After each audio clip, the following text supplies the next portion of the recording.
Oi, meus amados, tudo bem com vocês? A paz de Jesus e o amor de Maria esteja no coração de cada um de vocês. Enfim, estou de volta ao canal Filha da Imaculada e hoje com mais uma história inspiradora de um dos nossos santos canonizados, reconhecidos pela Igreja Católica. E, como eu já havia avisado anteriormente, a minha santinha de devoção. Faz ideia de quem seja? Logo mais você vai saber. Vem comigo.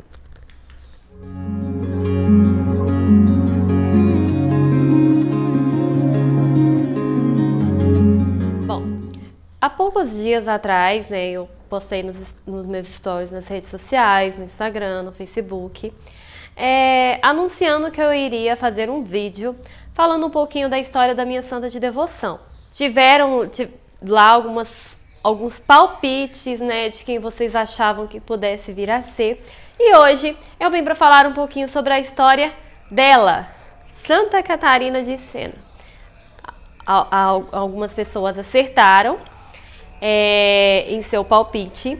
Sim, eu sou apaixonada pela história de Santa Catarina de Siena, especialmente pela sua missão. E a história dessa santa eu fiquei conhecendo nesse livro, Catarina de Siena, a biografia de uma santa, tá? E é uma história, assim, bastante inspiradora para nós. Bem, Catarina nasceu em Siena, filha de pais católicos, Tiago e Lapa, em uma família bastante numerosa, antes de Catarina, sua mãe teve 22 filhos. Ela foi, alguns não cresceram, faleceram na infância. E Catarina cresceu se mantendo a caçulinha da família. Seus pais eram extremamente apegados a ela. Ainda na infância, ao retornar da casa de sua irmã, Catarina teve uma visão. Acima do telhado da igreja, ela viu Jesus assentado em seu trono, juntamente com 3 apóstolos. E nessa visão, Jesus olhou para ela, sorriu e fez um gesto a abençoando, fazendo o sinal da cruz. Ela ficou extremamente encantada, ela ficou imóvel, entrou em êxtase e ficou tão presa àquela visão que quando aquela visão desapareceu, ela chegou a chorar, ela queria ver novamente, Ela ficou muito contrariada, porque o irmão havia chamado e despertado, digamos assim, dessa visão maravilhosa. Catarina cresceu com essa grande devoção, E especialmente após essa visão que ela teve, ela fez o voto. Ela fez um compromisso de nunca se casar, de se dedicar inteiramente a Deus. Segundo ela dizia, ela queria ser esposa de Jesus.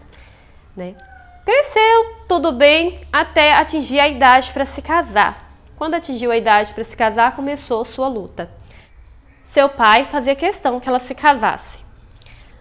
Catarina se recusava, firmemente de se casar, porque ela tinha firmeza em seu propósito.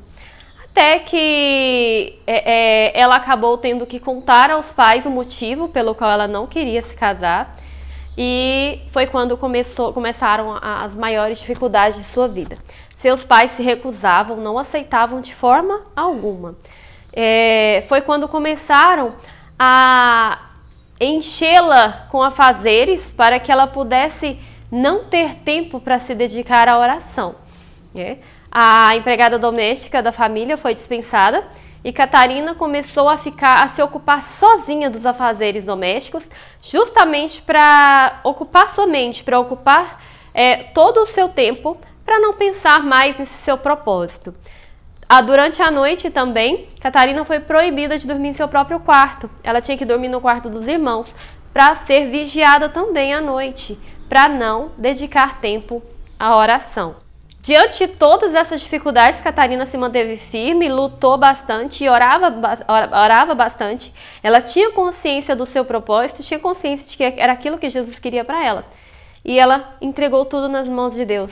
Até que sua mãe acabou tendo que aceitar e concordou, deixou que ela seguisse, enfim, a sua vocação. Catarina entrou para uma confraria criada por São Domingos, Então, eram as irmãs penitentes da Terceira Ordem de São Domingos. ela entrou para essa confraria e as pessoas que participavam dela, as mulheres que participavam dela, que não se casavam, elas viviam como se fossem freiras, porém dentro de suas casas, mas tinham o hábito, né, as roupas padronizadas. Ela se manteve por um bom tempo fechada dentro de seu quarto, saía apenas para ir à igreja, né? Ela chamava seu quarto de cela e se mantinha lá o tempo todo em penitência e oração. Até que chegou o momento que Deus destinou para a sua missão, né? Jesus a comunicou, né, que havia chegado o momento de ela se misturar à sociedade. Óbvio que ela gostava muito de ficar sozinha ali dentro de seu quarto, mas ela tinha que obedecer. Foi quando ela passou a sair de seu quarto mais vezes, né? E aos poucos foi começando o seu trabalho, a sua missão, né? Ela ajudava as pessoas mais pobres, né? Com mantimentos, com alimentos, e cuidava também dos doentes. Uma das principais missões de Catarina nessa época era cuidar dos doentes.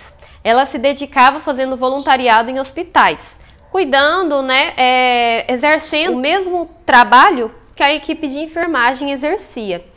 Para esse trabalho, para essa missão, Catarina sempre escolhia cuidar dos pacientes de maior dificuldade. Os pacientes cujo problema de saúde era mais complexo, que exigia um cuidado de maior complexidade, que era mais exaustivo, e também os pacientes com maior dificuldade de lidar, né? Os pacientes, por exemplo, mais ingratos, né? E também escolhia os horários, né, de maior dificuldade para a equipe de enfermagem. Por exemplo, a alta madrugada, que era um momento em que as equipes de enfermagem estavam mais exaustas, né, para que as enfermeiras pudessem ter ali o seu descanso, né?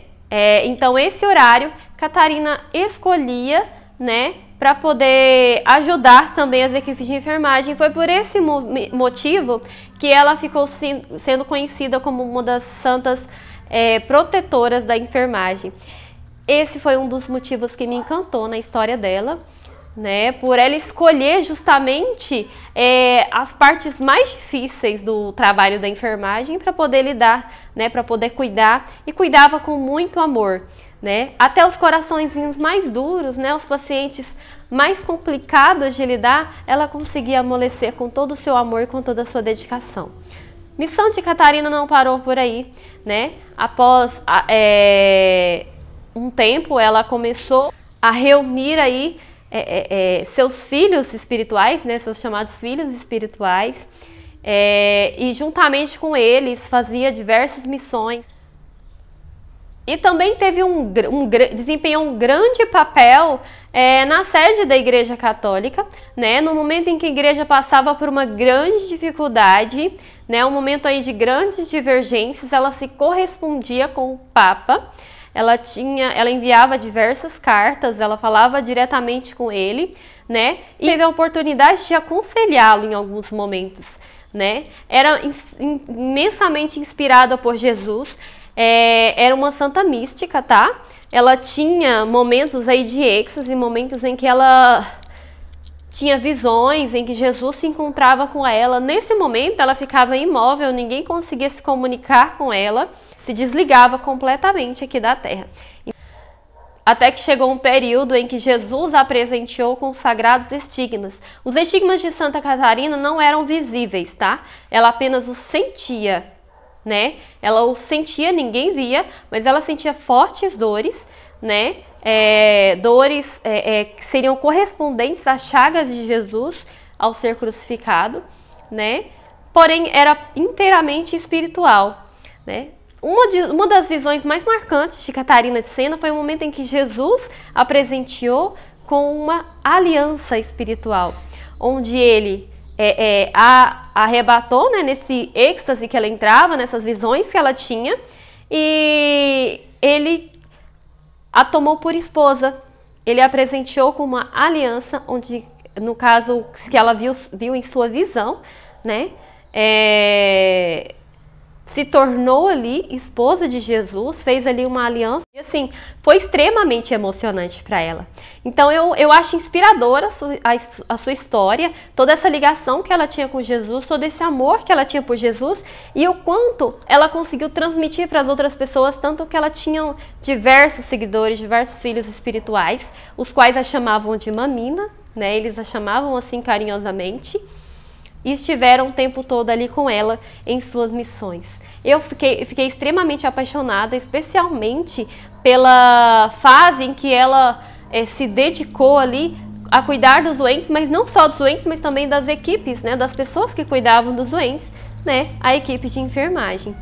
E eu quis trazer um pouquinho para vocês, né, em resumo, né, para que o vídeo não fique muito longo. A história dela é linda, o livro é um pouco extenso, então eu quis trazer um pouco em resumo a vida dessa santa, né, que me encantou. E você também gostou dessa história? Se você gostou, não deixe de compartilhar para que as outras pessoas também conheçam essa santa, todo esse amor que ela tinha pelos profissionais de saúde, pelas pessoas doentes, né? Especialmente os profissionais de saúde que você conhece, que têm enfrentado momentos muito difíceis, especialmente esse ano, né, com essa pandemia, e precisam aí de um pouco de conforto, talvez conversar um pouco com ela, talvez pedir sua intercessão. Eu me sinto extremamente abraçada quando eu oro e peço a intercessão de Santa Catarina de Sena, né? E eu espero que vocês também tenham gostado, né, de toda dessa história, dessa missão, desse amor que ela tinha pelos doentes e pelos profissionais de saúde. Não deixe de compartilhar esse vídeo. Se você ainda não é inscrito no canal, se inscreva para que você possa ser notificado nos nossos próximos vídeos. Amém? Um beijo e até a próxima.